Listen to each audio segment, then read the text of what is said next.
just when we thought we have seen enough of France desperately trying to hold on to its colonies such as Niger, Mali, Burkina Faso, and Chad, new and violent anti-French protests have erupted in faraway New Caledonia, a Pacific nation whose indigenous Kanak people have been fighting for complete independence from France for decades. And just like in Africa, the island's mineral resources are the reason why France is unwilling to let go. In New Caledonia, it is the abundance of nickel, one of the most sought-after minerals today, for its use in the manufacturing of electric car batteries that is at stake. But it is the sheer absurdity of the recent vote in the French Parliament, which is, by the way, located over 10,000 miles or 17,000 kilometers from New Caledonia, to allow the mostly French residents living on the islands to vote, thereby sabotaging the independence movement that has sparked the latest anti-French protests. But how did all this come to be? Join us as we explore the compelling reasons for New Caledonia's independence from France. Let's start with a little bit of history.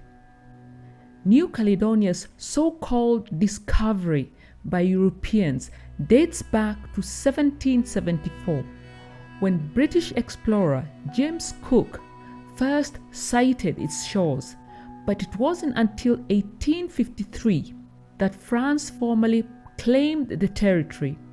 Initially, New Caledonia served as a penal colony, with thousands of criminals and political prisoners sent there by France. Once the prisoners had completed their sentences, they were given free land to settle. Land that incidentally belonged to the indigenous Kanak people. This dark chapter in history saw the oppression of the indigenous Kanak people, who were marginalized, excluded from the economy, and confined to reservations. Even worse, a form of slavery known as blackbirding, which involved the kidnapping by French traders of children through various methods of trickery and deception for forced labor on the island's plantations, soon thrived in New Caledonia. This colonial brutality against the Kanak people sparked violent uprisings in 1878 and 1917, leading to significant loss of life. Furthermore, the Kanak population declined even more drastically due to diseases introduced by Europeans, who soon became the majority population. Fast forward to modern times. New Caledonia became an overseas territory in 1946, but tensions between the French government and the pro-independent movement erupted into violence between 1976 and 1988. Calls for independence have grown louder, fueled by a desire among indigenous Kanak people to assert their autonomy and reclaim their cultural heritage. Rooted in a history of colonization and cultural suppression, the desire for self-determination runs deep amongst the indigenous Kanak people. After all, independence is not just political sovereignty. It's also about reclaiming their cultural identity and right to govern their own affairs. But beyond politics and economics, independence holds profound cultural significance for the people of New Caledonia.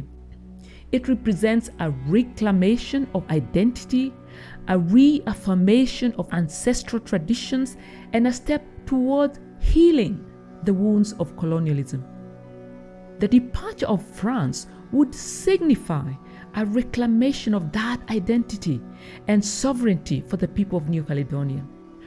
Pro-independence leader Laurie Humuni recently stated that, and I quote, "We do not want to fall into the trap of neo-colonization.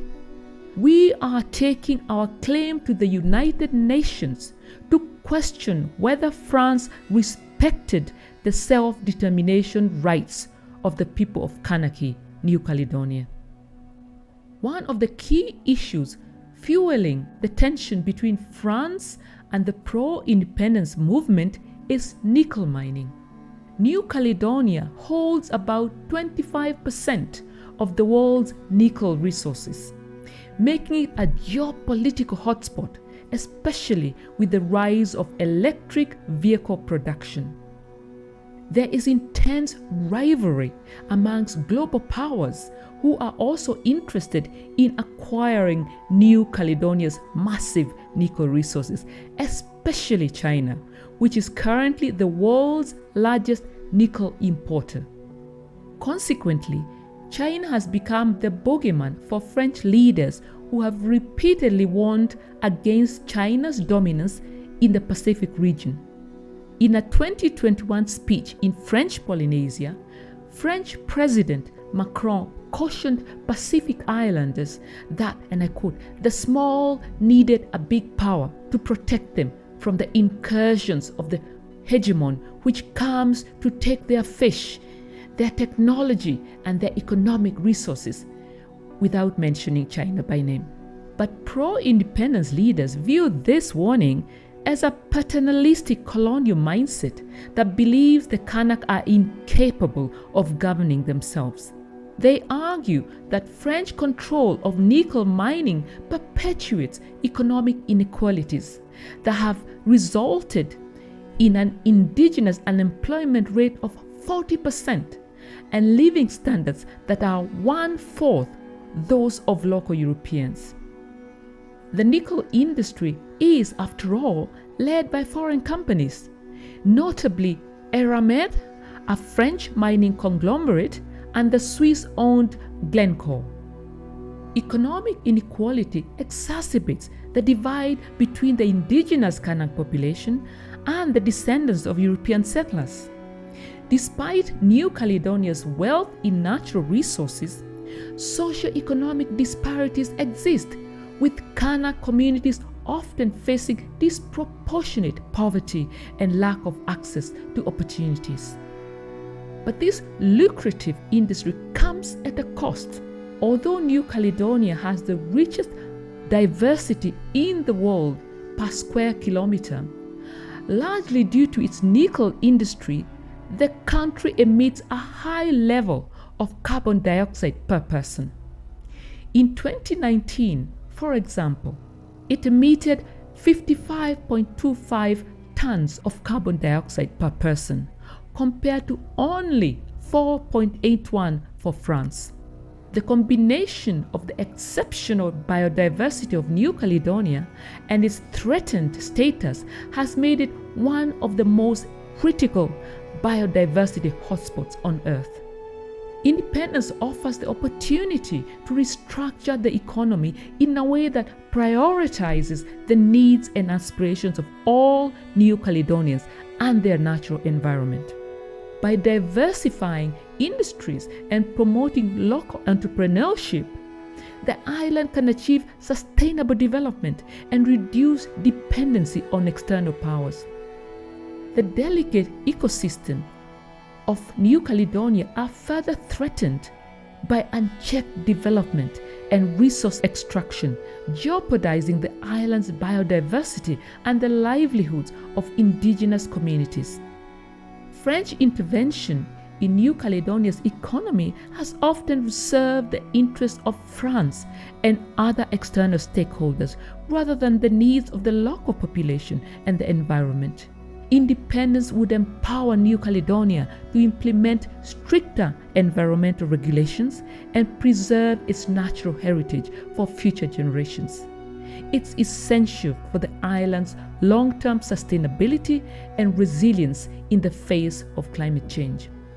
It's essential, therefore, for the preservation of our planet and the well-being of future generations. And so, why should France leave New Caledonia? The answer lies in respecting the rights and self-determination of the Kanak people, who have long suffered under French rule. It's time for France to acknowledge the injustices of the past and allow New Caledonia to chart its destiny. Thanks for watching. Don't forget to like, share, and subscribe for more insightful content. And don't forget to leave your comments below. Until next time, take care.